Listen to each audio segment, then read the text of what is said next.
One of the things that business owners forget a lot is to prepare for their own retirement. Hi, my name's Nick Palavita, and today I'm with a very special guest, a certified financial planner, a chartered retirement plan specialist, and president of National Pension Partners, Max Couliet. Max, tell me what you do at National Pension Partners.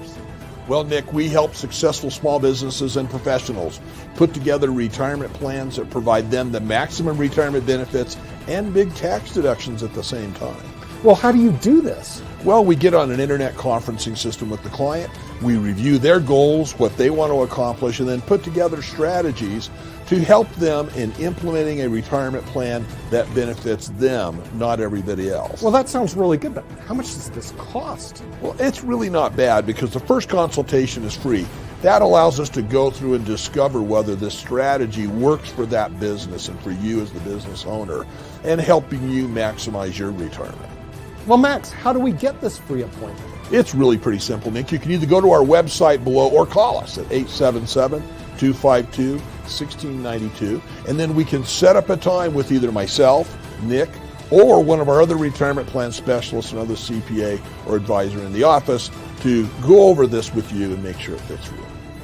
Hi, my name is Lewis Haupt. I work with National Pension Partners, and I work with businesses to allow them to put the maximum away that they can for themselves and to save taxes. Hi, I'm Brad Coyle, and I'm the brokerage manager at National Pension Partners. We're always analyzing plan fund choices in order to ensure the participant's success. If you want more information on how we can help you and your business put more money away in a retirement plan than you ever thought possible, contact us at the website below or call us at 877-252-1692.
Well, the big news is the world's longest acceptance speech. That's something that was going on in the world. I can't wait to hear what Nick's got to say about that and what other people have to say about it as well. But yes, I was up watching the world's longest acceptance speech. And yes, it was definitely a rambling speech, and definitely it was all kinds of things that were being said. Some that sound very interesting, like the president or the former president coming out and saying that he is going to support right to die initiatives and things along those lines. And he definitely said that the world was at peace and the world would be at peace again if he was back to being president. And then he was complaining about the economy. And then, of course, he definitely saluted the person that rescued him and saved his life and everything. And it was definitely a show because they had everything from a statue to a statue memorializing the fireman that saved his life, to a number of other things. Kid Rock appeared. I didn't see that till later because I did watch the acceptance speech. Don't know how I managed to stay up for the entire thing, and definitely saw that he had also brought up Hulk Hogan, some of the members of the wrestling community, and he had also brought up some other people as well. So, like I said, it was full of all kinds of surprises. Like I said, Kid Rock gave a performance. Hulk Hogan was there. I think that one of the McMahons was there as well, and there was a number of other people that were there just having a good old time, and now they're trying to decide who their opponent will be, because apparently there's still pressure to get Mr.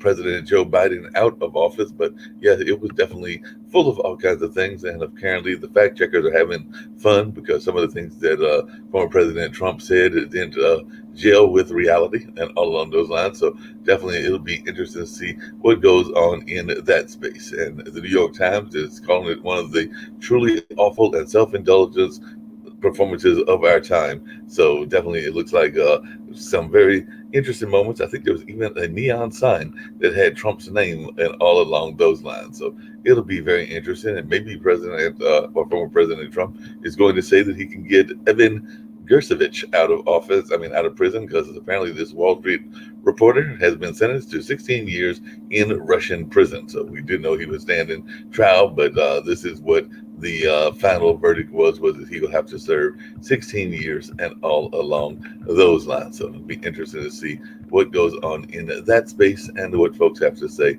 about that also. But yes, that's one of the other stories that was going on in the news, and a number of other things that were taking place and all along those lines. And he also said that grocery prices were 56% more than they were when he was in office, when I think the actual facts that I've been hearing is that it was closer to 26 or 27%, which is not great, but definitely not 56%. And he was also talking about how he had secured and built much of the wall, even though my understanding is that somewhere like around 60 miles of the wall had been built, but that it was much better when he was in office, and less immigrants that are illegal were coming into the country and all along those lines. So that's some of what he had put in his speech, and we'll see if folks actually back that up and if they actually think that this is something that is good and everything. He was also talking about how he had good relationships with many of the leaders, including some that are considered to be dictators, and that relationship would continue because they had apparently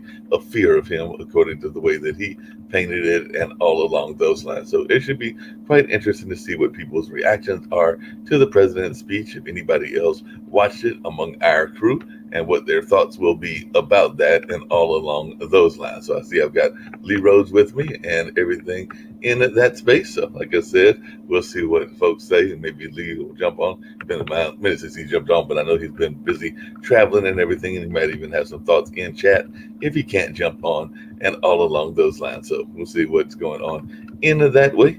Apparently a global tech outage has hit airlines, banks, and businesses. So here's how IT administrations are fixing the Windows blue screen of death chaos. So apparently that is something else that we're seeing in the news as well. And Yemen's Houthi rebels are claiming a deadly Tel Aviv drone attack.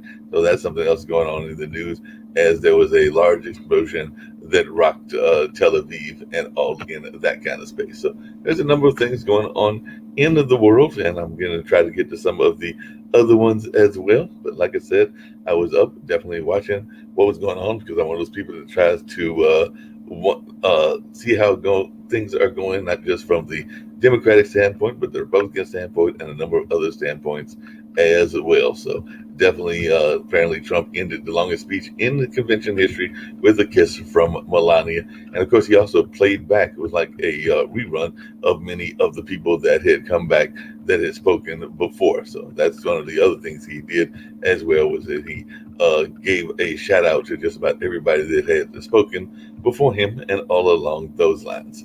An Illinois deputy has been charged with murder after fatally shooting Sonia Massey inside her home. So apparently Sonia Massey was shot after a dispute over a pot of water, as the deputy discouraged the partner from rendering aid, according to records that are out there as well. So definitely this is another case that we'll be paying attention to in terms of police and law and order, because law and order was definitely a theme of the Republican Party as well. But we'll see what folks have to say about some of these other things as well.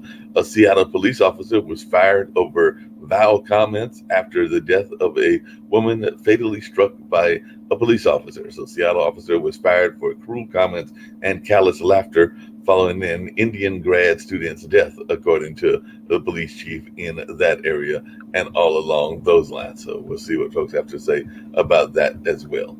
And John Carter, Caitlin Markham's ex-fiance, receives a maximum sentence for the role that they had in the death that was being investigated. So Ohio man was sentenced in his fiance's death to nearly 13 years after she disappeared. So definitely this will be another case, and this one comes out of Ohio. And like I said, there was that moment where Trump paid the emotional tribute to Corey Compatore, who during the RNC speech, he said that was the spirit that forged America. And the definitely there was a funeral held for the victim that was fatally shot during the assassination. So that is something else that folks will be paying attention to. And all along those lines, I'm trying to see if the funeral has already happened or not, but definitely folks will be continuing to support that family. I understand from the Trump campaign that there was a number of dollars, billions of dollars that had been raised for that family. And as even President Trump said, former President Trump, that will not even make up for the loss of the life and all along those lines. So definitely that was a very poignant moment within the speech and all along those lines. U.S. Representative Sean Casten is another person who is calling for President Joe Biden to step aside from the race.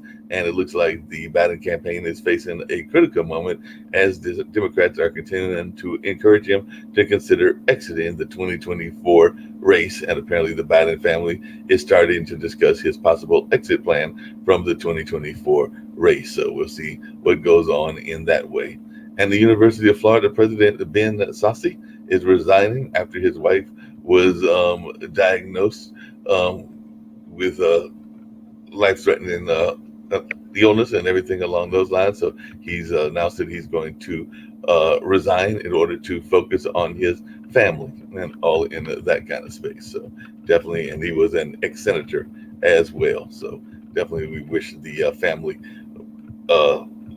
speedy recovery or some sort of recovery for the wife and all along those lines. So we'll be interested to continue following this story as well. So there are a number of stories that we can continue to follow and all in that kind of way. So definitely, and of course the Secret Service is continuing to be investigated to see what they could have done better to prevent that attack that took place on Saturday and all along those lines. So it'll be interesting to see how people respond to that and all along those lines. So it'll be very interesting how this story continues to develop, and we'll be interested to see what folks have to say about that as well. The Missouri Supreme Court has cleared the way for the release of a woman in prison there and all along those lines. So it definitely one of the stories says Missouri is still keeping innocent women behind the bars, and they were asking whether prisons were ignoring the judge's order. And apparently in this case, this particular woman had been in prison for 43 years and all along those lines. And Florida to see something called dirty rain as the plumb of the Saharan dust layer arrives this weekend. So the Atlantic hurricane season is only in temporary lull with stormier times ahead, and Saharan dust is putting Atlantic hurricane season on pause. So maybe in some cases dust can be a good thing, but it looks like it's putting things on hold and all along those lines. So definitely we'll be finding out more about that. And of course, Kimberly Cheadle, the Secret Service director, is under scrutiny. So we'll see what folks have to say about her job and whether she'll even maintain that job and all along those lines. So definitely we'll be anxious to see what people have to say about a number of these stories that are going on. I know I've got Nick with me, and definitely be interested to see what folks have to say about the whole story and all along those lines. So like I said, I've got Nick with me, and I've got Lee Newton Rhodes in the background. So we'll see if I can get Nick up to see if he watched any of it and everything. Definitely Lee Rhodes is saying that it's weird the president who won the cleanest election with the most votes ever is being asked to leave by his party. And he also said, speaking of ignoring judge's order, Biden is ignoring the court order about canceling the student debt. And I did hear that he had tried to initiate some more student debt, and now I think the courts are putting that on hold and all along those lines. So what's your take? Did you hear about this spectacle? Because like I said, it was definitely a very interesting convention. And like I said, we had everything from a bulldog. I think on a previous episode, I called that a pig, but it was actually a bulldog, on up to the whole notion of Hulk Hogan and Kid Rock appearing in the closing, and the now new record for the longest speech of an acceptance speech by Trump, because it had everything from graphs. And I know that one of our other founders, Kim, loves graphs, and so, as do you sometimes, but apparently he put the graphs out there that the folks that were attending there in Milwaukee could see the graphs. And I also understand, even though I didn't see that until I was watching Stephen Colbert, that there was a big neon sign that actually said Trump and all along those lines. And then, of course, there was this very long speech. I was actually talking to one of our other commentators on phone during the speech and everything in text. And he was actually, that being Utopia, was feeling that it was a little bit rambly and all along those lines. And I did kind of agree with him on that point. But I was just wondering your take on this speech. And apparently it was definitely a long one and everything, because there's no doubt that Trump is a true showman. And he definitely had that whole showman moment and everything. Lee Rhodes was teasing. He said Trump loves graphs, and apparently he says Biden loves graft, as in the kind of graft that you get from bribery and stuff like that. So there might be some people on the Democratic side that might say that there are some Republicans that like it as well. But there was a lot of people on all the speeches that were noting the, because at first it sounded like it was going to be an appeal toward unity, and he even said he wasn't going to mention that person's name. He kept saying the current administration, but about halfway through, he broke down and went ahead and said Biden and all along those lines. I think he said maybe 2 or 3 times. So it kind of waffled between being a remembrance about how touched he was by the fact that God saved his life, and if he had only leaned one way or another the other way, he might not have been here. So he definitely was commending the people, including the Secret Service and the others that helped rescue him and everything. And then it went into, like, at another point, attack mode, and then it went into like salute mode to the various people that had spoken before. So if I had to say anything, I'd say that it was probably almost like 4 or 5 speeches in one, because it didn't seem to have a coherent theme. It seemed to have a variety of themes. So just your take on what you heard about it, and if you saw anything, or just your thoughts in general. Yeah, my thoughts are, when I was a kid, I really liked Captain Kangaroo. And then when I grew up a little older, I liked the Ringling Brothers, Barnum and Bailey Circus for entertainment. But for politics, I probably won't watch either convention, because they're not solving any of the problems that America faces. They're just not even interested. It's what I call it's a beauty contest. I mean, I guess if I was in mood to watch a beauty contest, Miss America, then I would watch Republican National Convention, but I certainly wasn't in the mood for that, so I didn't want to watch it. Now, if they ever, the debates actually did discuss some serious issues. If they ever discuss serious issues, then I would watch it, Mark. Okay, and what are the serious issues? Well, here's 3 of them that we bring up on our network, and everybody else goes, let's talk about how good the Republicans are and how bad the Democrats are. Then the Democrats. Let's talk about how good the Democrats are and how bad the Republicans are. But let's neither party discuss the issues. And so we present to you 2 of the worst candidates in the history of America. Joe Biden, who unfortunately has, cognitive issues, and Donald Trump, who has many issues. And that's your choice. It's not like and this is a country of 330 million people. Got a lot of really good people here. Got a lot of really smart people here.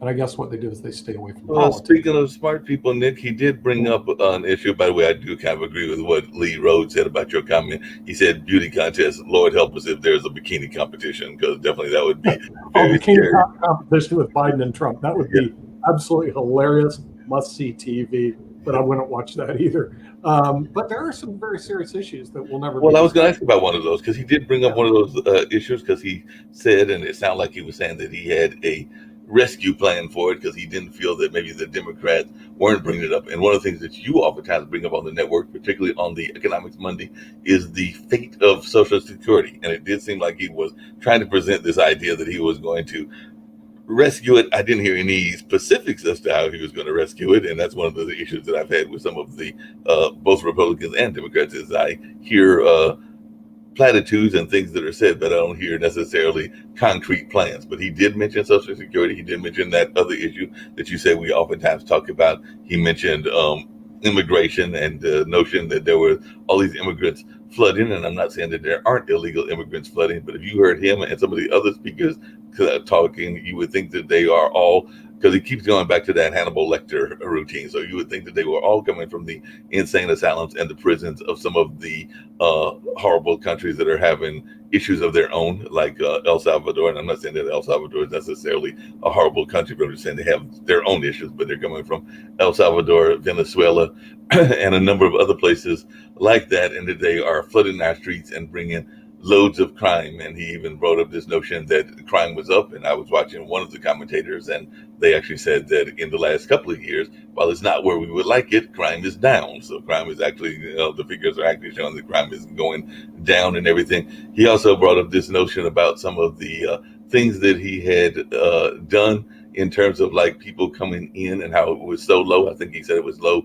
when he was in office and all along those lines. And I did have a question, because it was a question that I asked myself as he was saying that, because he was talking about 2020 and that there was less immigration during the close of his tenure as president. But as I recall, wasn't that COVID? And weren't the majority of the people around the world quarantining in place, whether they were in Mexico or whether they were in any other place? So, of course, the numbers would be low because you were told by various countries, including Mexico and the Latin American countries, to quarantine in place. So that just seems to me that that's a interesting notion that he would bring that up and everything, because the world was under that whole notion of quarantining in place. Yeah, well, that's just one of the many problems. But as we look at the issues that America faces that are not addressed by either party, because it's a beauty contest. Now, if you want to watch a beauty contest, honestly, I prefer to watch the Miss American contest. But if they ever decide to discuss the serious issues, then I would listen. The economy is one of them. You brought up, Mark, Social Security.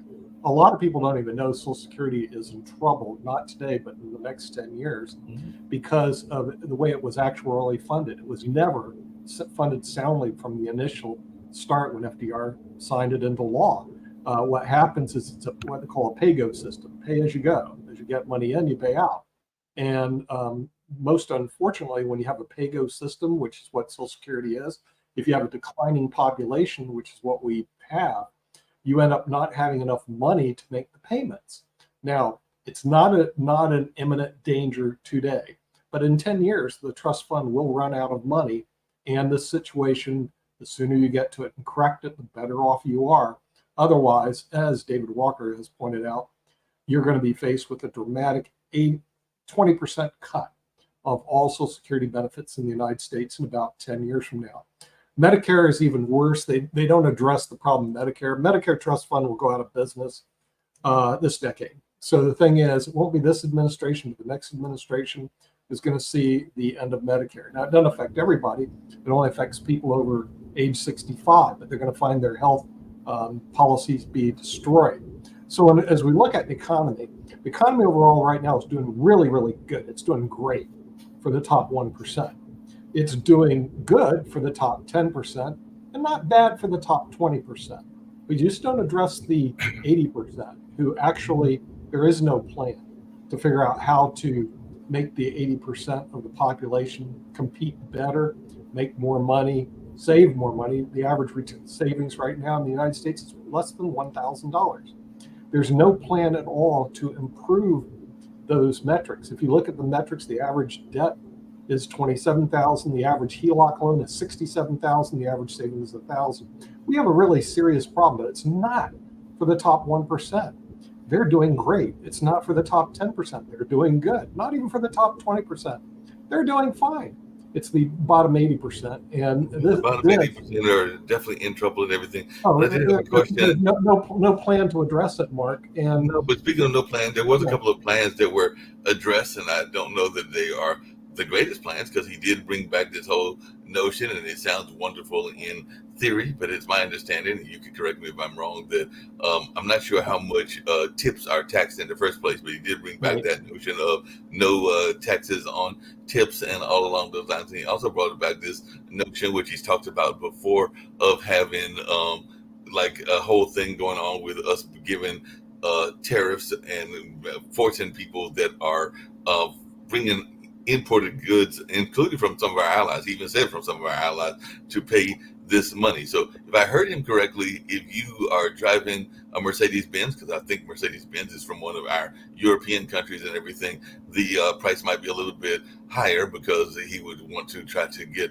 some additional money, on that and everything, because he did mention this notion of tariffs on foreign products and us doing more building in America. And he also went back to the whole notion of drill baby drill, which means he wants to get some more money from our own energy resources and all along those lines. So I know Kimberly's involved because she goes to CERAWeek in the energy game to some degree and everything. So I don't know your thoughts about that and all along those lines, because definitely he did bring up both of those factors of, because I was thinking, well, wait a minute, Mercedes-Benz, isn't that a German company, if I remember correctly? So they would be getting some high tariffs, and even some of the other ones, because I know my parents used to have one way back when. I think Citroen is a French company and all along those lines. So some of those people I want to point something out. The issues that he discusses about how he was going to sign the bill for them to drill and all the misleading on that information. If people would just go research and look up, nobody could sign that. The land that they wanted to drill on was in court. Most of it is, I guess, Indian land, but a lot was going on. Even he couldn't sign the bill at the time. He even told them, unless you start using American-made products on I'm not signing this.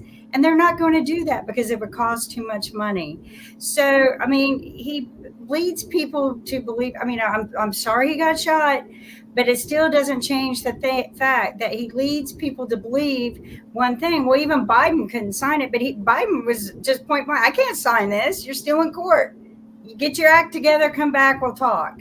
So, you can sit there and talk all you want, but we do have enough gas. We've always had enough gas unless we sold it overseas. But, after COVID, we had plenty of gas. I told you guys that. Nobody believed me. Well, I think Mark did, but nobody believed me. But when I went to CERAWeek, yeah, we have plenty of gas. We can't help what the media is telling people and they believe it. But yeah, we just wanted to make more money. And you had the one guy come on that goes to CERAWeek or reports on it, and he said the same thing. There was never a shortage. Yet they spread fear that there's a shortage. Then they spread fear about this. And, it's exhausting to know the truth and try to tell people. And they tell me I'm wrong when they're listening to people who don't even go to those meetings. Good morning, Nick. I haven't seen you in a while.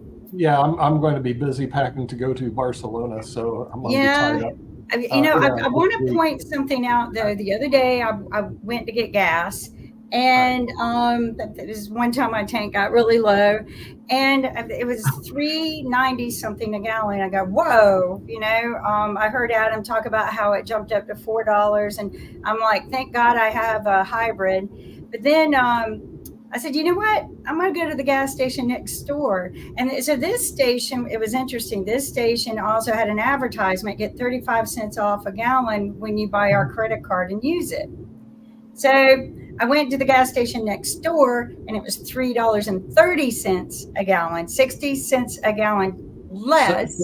Same gallon, which is one reason a lot of people. But listen to me, you're still getting shortchanged if you went to the other one and got the credit card, because if you do the math, it's still 30 cents cheaper at the other station. You didn't have to get a credit card that cost you fees, and you get charged interest on that. So, I'm baffled that the mindset that they're playing on people. I'll put a plug in for Costco, because we've been they're out of Issaquah, Washington, and we almost filmed the former CEO of Costco years ago. But the thing is, they do a really good job in keeping the prices down on gas, and they're a potential sponsor for the Pod TV network because they are international. There is a Costco in Madrid, Spain.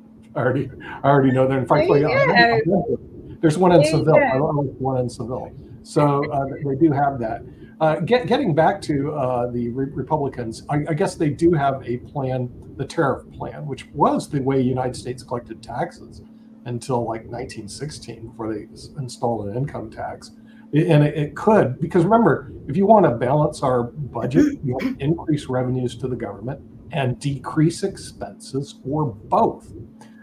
And the best method to make the government sound again, which right now there's no, Make America Great Again doesn't have anything about make America fiscally sound again, is to increase revenues. Tariffs are one way to do it. Decrease expenses. And this is where the Project 2025 actually does have a lot of good ideas, but they don't really show the metrics because it's like a hodgepodge of all these different people throwing their work together. It's like a Frankenstein. I've read through a lot of the Project 2025. I've also read the media reports, and the media reports have nothing to do with the reality of what was written by the Heritage Foundation. Exactly. They don't. I'm going like, dude. So I even posted one said, eliminate Social Security. I said, show me where, anywhere. I've tried to go through all 900 pages and find it. And of course, they can't find it either. Nick, I don't know that I would waste my time, because didn't Trump say he never read it and they're not going to use it? He probably didn't read it. And I'll tell you the reason he didn't read it. Kim, it's 900 pages, like 1,000. I know. I mean, but didn't he say that they're not even going to use it? That's no. I'm pretty positive they won't use it. I think he said that they were positive that they will use.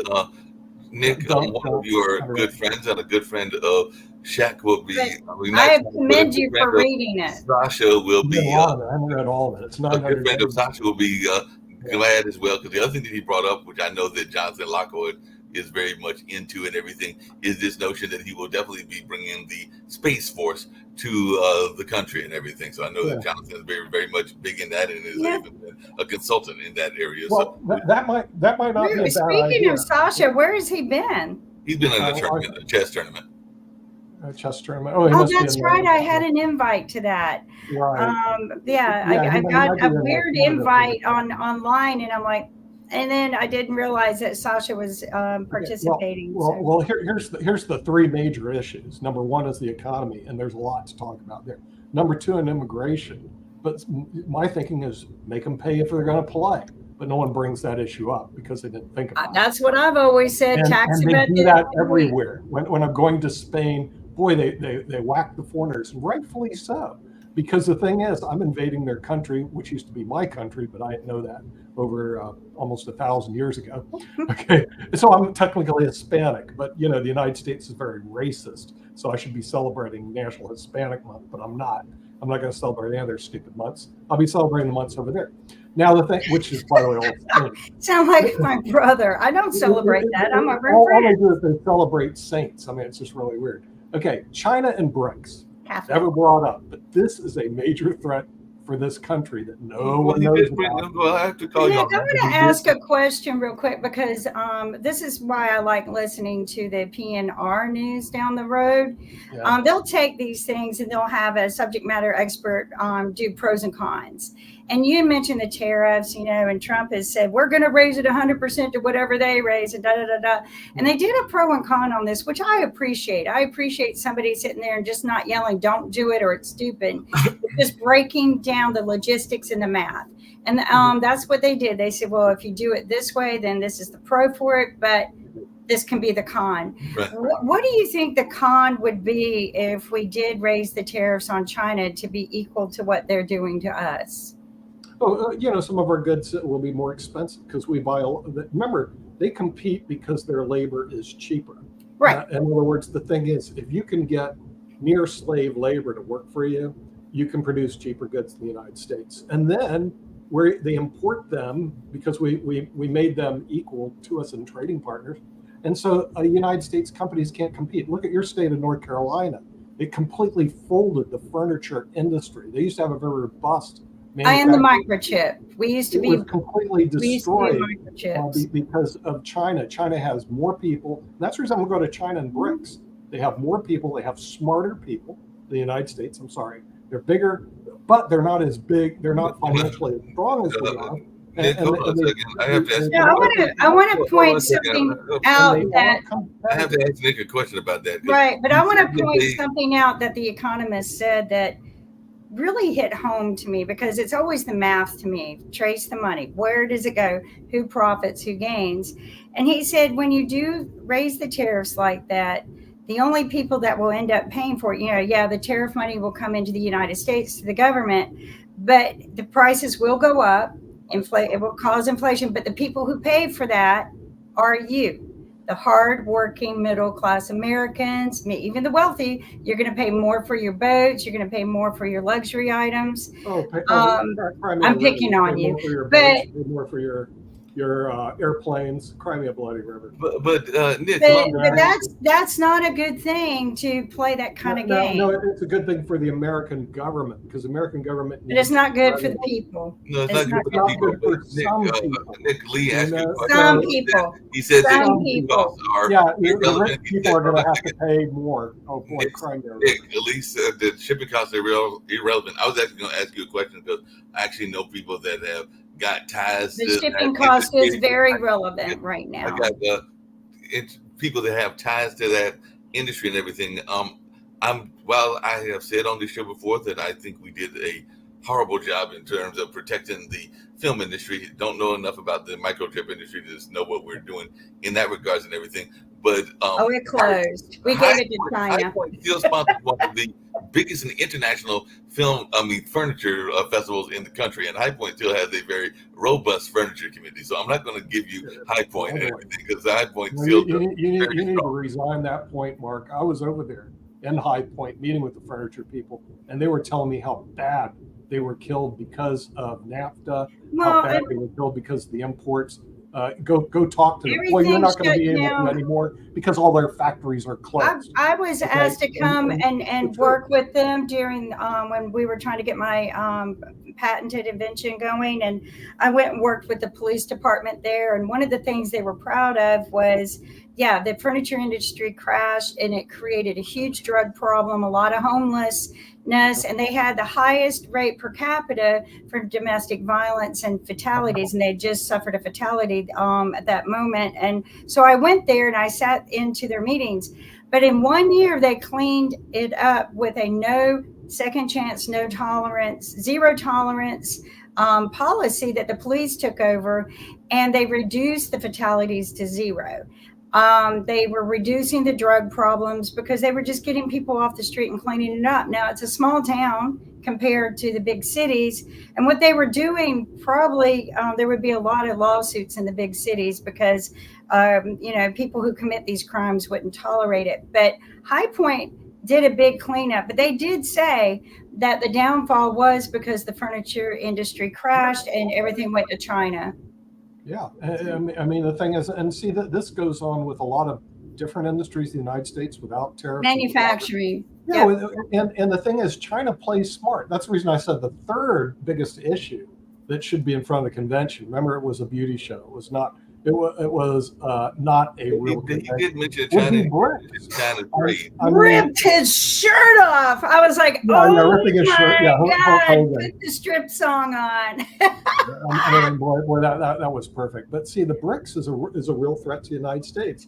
People don't know that's Brazil, Russia, India, China, and South Africa all getting together to overtake the United States currency as our reserve currency in the world.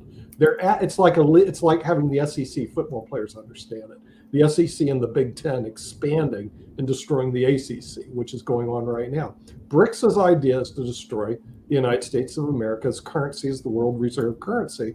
And they're going to add Argentina, they're going to add Iran, they're going to add several other countries to their league with the sole purpose of destroying the American dollar.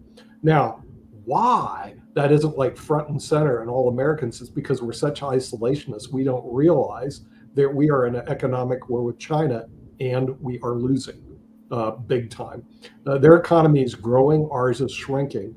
Our debt to GDP is increasing. We're so far above, we have $35 trillion in debt. The next major country, go look at the math on this, it doesn't make sense. The next major country is the United Kingdom, they're at $9 trillion. And China's way down there at $4 trillion in debt. So we have a government They that's don't pay their morally, people. yeah, they don't pay their people. We have a government that's morally and fiscally bankrupt, run by Well, Trump did a mention China. clown He did mention who is being succeeded by uh, a reality TV star. he did mention what he And so- called an unfair balance between. He talked about how China had flooded our market, and apparently he didn't mention that apparently there was some stuff that we were flooding their market with as well. So it does. He did. No, we're kind of not. mention the We're not flooding their Chinese market with relationship. anything. No, we're not. We're not. No, We're not. China's really We've great. never Okay? flooded any other country's market China with is anything. really great because these guys are really smart. They're playing us like a fine violin. They realize America can be stupid, so it's a kind of a one-way All my street. American flags are made in China. Yeah.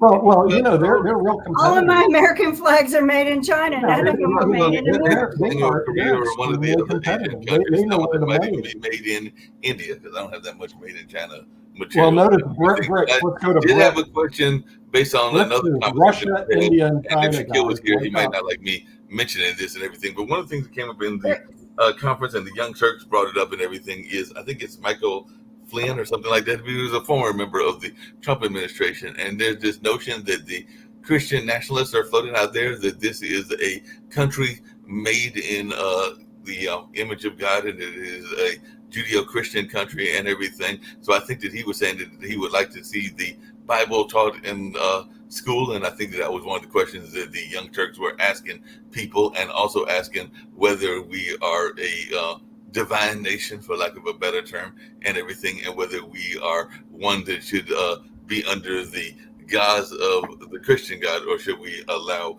other ethnicities and other religious figures to worship in the way that they want and everything? Because he was I think we basically need saying to that we are separate religion. that we are a God-centered country. Okay, listen. If you want religion, you do like I do. Go to send your kids to Catholic schools. We were required to take religion. Okay, if you're going to go to a public school, it's not religion, because the thing is, the public school in the American government is secular. But if you want your kids to study religion, go to a Catholic school. You have that right in this country. But this country's secular, and that whole issue is moot. And frankly, it's a waste of time by anybody who has an IQ over 100. Well, But I'm going Brick to is not- share Brick is not something a with waste. you of what they are doing in one school. I wish they would do instead of the Bible. Hold on just a second. You got to see this. There's something other than the Bible. I've read that so many And times. because I'm trying to read it it again. makes a difference what we teach our kids. Okay, let's Sell see. it Let's see later what on. it's about. Then what happened? And then we started furnishing it. In our listing, we did put the fact that it was being run by 10, 11, and 12-year-olds.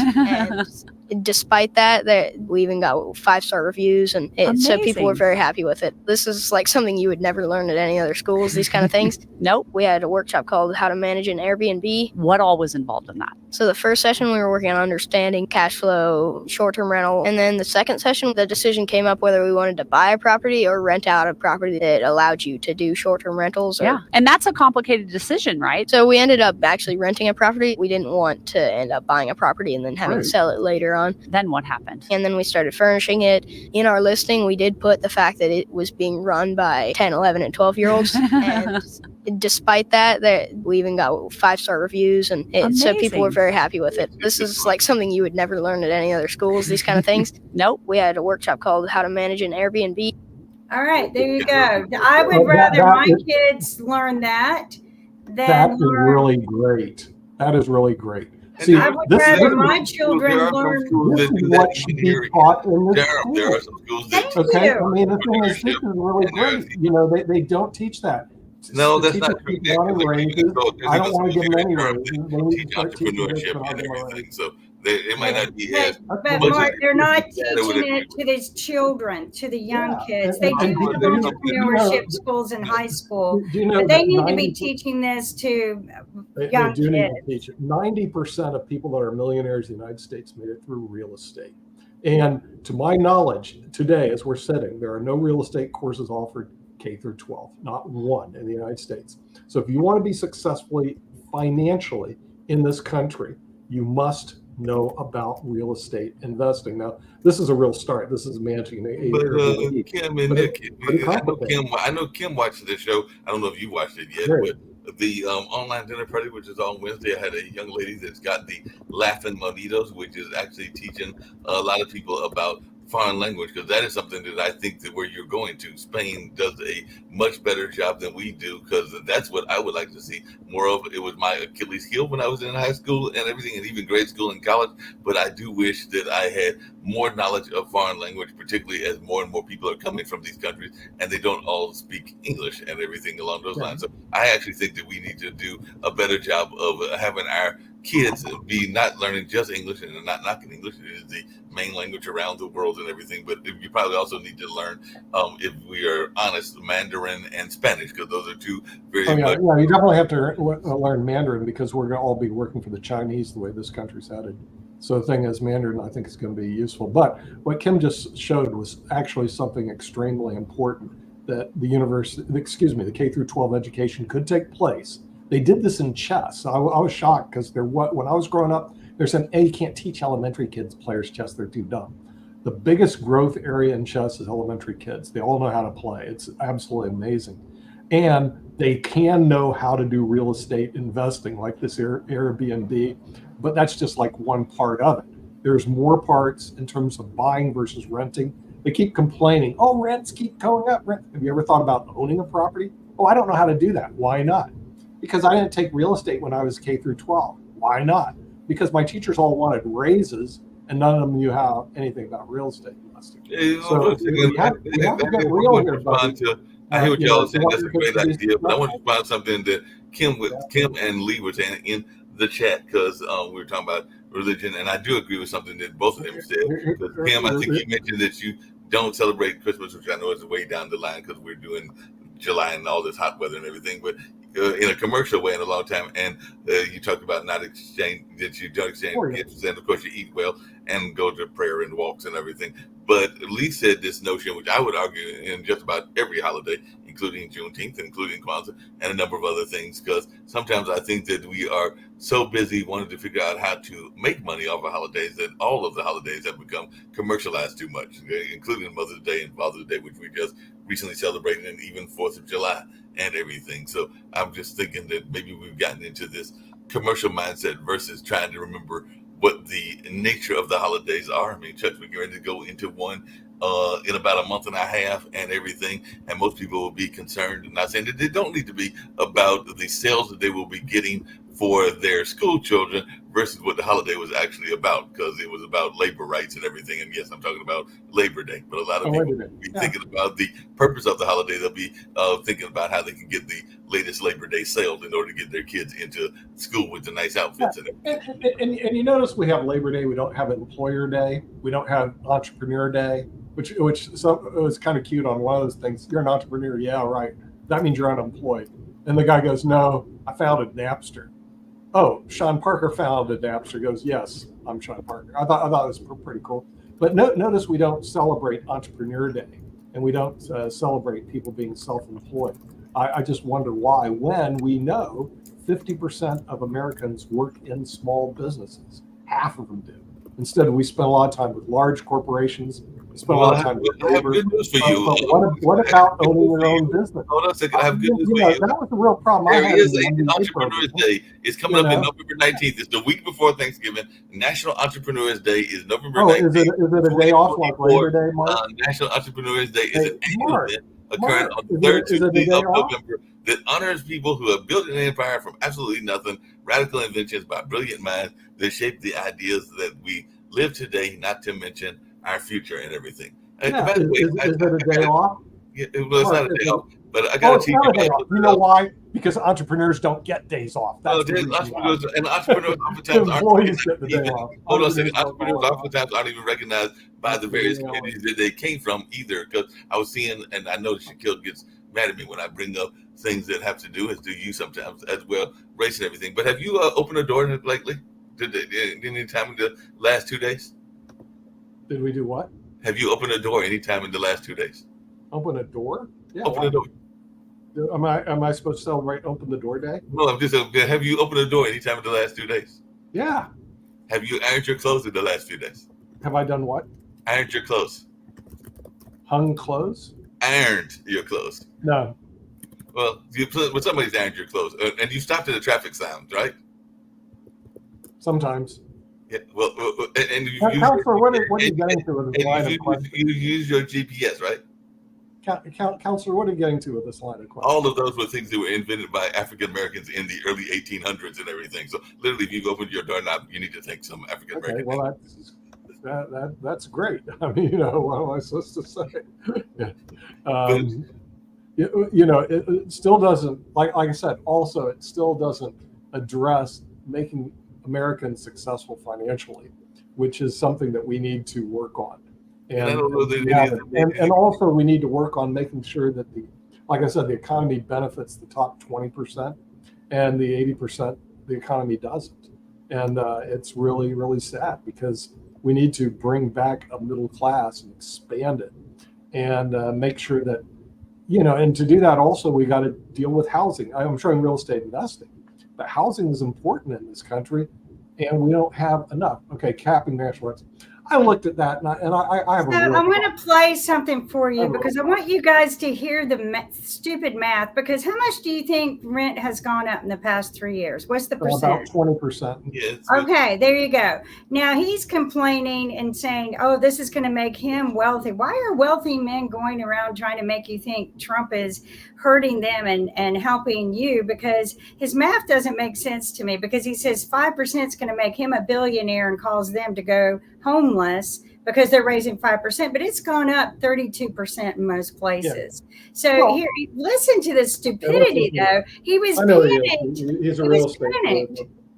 Listen. Hey, big heads up to all you guys that saw that Joe Biden wants to propose capping national rent increases at 5%. My name is Grant Cardone. I run a company called Cardone Capital. We own 15,000 apartments. Just so you know, before you read the headline, I think that's good for renters. This would be the greatest windfall to my real estate portfolio of anything that could possibly happen. Okay, this will not only make me rich. I'll show you how rich. I'll just do the math. A 5% increase, you would take 1.05 times the average rent. My average rent on our portfolio is $2,000. 1.5 multiplied 10 times, 1.5 times 2,000 times 1.5 times 1.05 times 1.05. The rents in 10 years will be $3,285. It would make me an extra $30 million a year in rental income and increase the value of my portfolio over $4.5 billion. So for all you guys that listen to people that don't know how to do math, can barely walk on a stage, have never run a business, don't know what rent is or rent control or even compounding a rate at 5%. This is why housing is so unaffordable in this country, because of jokes like this that have never done anything or run anything or bought anything. Be great. So I just want to know, what is the compounded interest on 32% if you have free reign? And you did that at 32. I asked him that. I posted, because I know Grant. I've been to his meetings and crap. And, he's trying to put fear in people who can't do the math, who don't understand this stuff. And he's trying to convince them that this is, making him richer. And it's not. It is not. Well, if he see right now, since the real estate market has stabilized, if he increased his rent 5% every year for the next X amount of years, it would make him a lot more money, because it's 5%. Yeah, but he's doing it at 32. It's 5% compounded. He is correct. He would make a lot of money. But here's the problem with guys like, and I'm advocating people. He's made 32%. He made 32%. I'm advocating people learn about real estate to get on the other side of this stick. Grant Cardone is another real estate whore. From a personality standpoint, that's who they are. As a matter of fact, I won't even work with real estate people anymore, because I've worked with them for 40 years now. They're all whores. Okay, when I say that, whores, they're real estate whores. All landlords are real estate whores. I kicked them out of my when I was part of the HOA. I didn't want them around. In other words, because I've worked with them for 40 years. Now, But granted, They're bad. is it part of the problem with if you've ever worked with landlords, Let Nick finish. you Let call Nick finish, because this is important to let people know how these people work. oh yeah. Well, the thing is, it was even in the Wall Street Journal. What they do is they buy up properties, they slap rent, they slap paint and carpet. And I used to be a landlord. I know the game. Okay, and then they jack up the rents and they screw all the renters. And the whole idea is renters are like dogs. Okay, in other words, do you think the 5% cap is good for renters? Do you think the 5% cap is saving the renters, or do you think it's hurting them? They help. The 5% cap. The renters 5% won't help. we did that But here. it actually hurt the North good Carolina landlord. because It'll hurt the landlord. That's what I thought. It hurts the landlord. Yeah, it hurts the There's landlord. some But good one thing landlords about out there, and what they do is they did not bring up the rents because they like the renters. I was one of the good ones because I'm going, hey, I got a nice rent. I'm not going to bring up the rent. It'll hurt those people because if they have to bring it up, then they can't.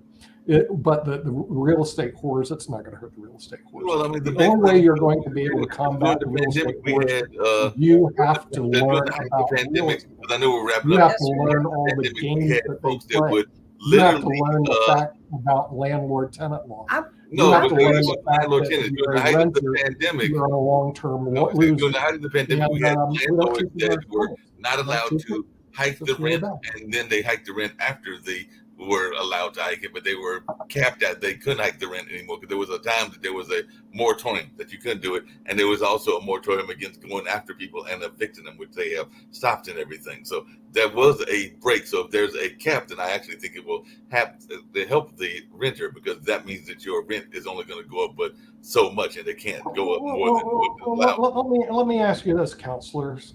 What do landlords contribute into the growth of American society and the improvements of Americans in general?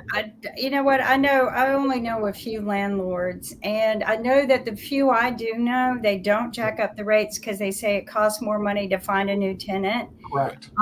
You know, they are, you know, your old fashioned kind of guys who still do the maintenance, like they live in the area. Yeah, like I'm saying, they're good So those are the guys I know that are landlords. I've spoke with the very wealthy ones that own 20,000 properties. We've met those with are real them. estate whores. They're not. And they're not there for the person. They're just there for their own pocket, and you have to understand that. There's a difference between a landlord and a real estate. There are a lot of your questions. There are a lot of Grant Cardone is not a landlord. He's a real estate. There are a lot of absentee landlords, because even here there are a number of builders, because the company that even owns these particular apartments, I want to say, is based in either Florida or Texas, but they own stuff in like at least 7 or 8 different states and everything. And I guarantee you that they don't have they have management, like local management, but they don't have like actual skin in the game in the sense of actually being here. So a number of them are collecting a whole lot of money, even though they don't live here, because they're getting all this rent and everything. Shucks, just in this apartment complex alone, we probably got multiple thousands of units and people that are paying multiple thousands of dollars. So do the math. That's a quick million just right there, just off of one apartment complex and everything that person is getting and everything. So that's something that. Well, what my point is I don't understand why these wealthy men are trying to build up Trump, saying that he's doing more for them and hurting the rich man by going to Trump. Why are they trying to pump him up and promote him, when in fact, if you can do the math and you realize that they have gone up 32% in the past 2 years. Actually, my son's rent went up double. That was more than 32%. And that's why we moved him to a home where he owned the place, because I'm like, for that kind of money, you can own a house. Yeah.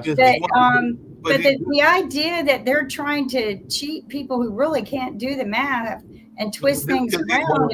I would give, as we're heading out the door, I will commend one of my friends and business colleagues and everything, because one of the things we got to go. We're 11 o'clock. We got to go. What he did that was really smart was he actually bought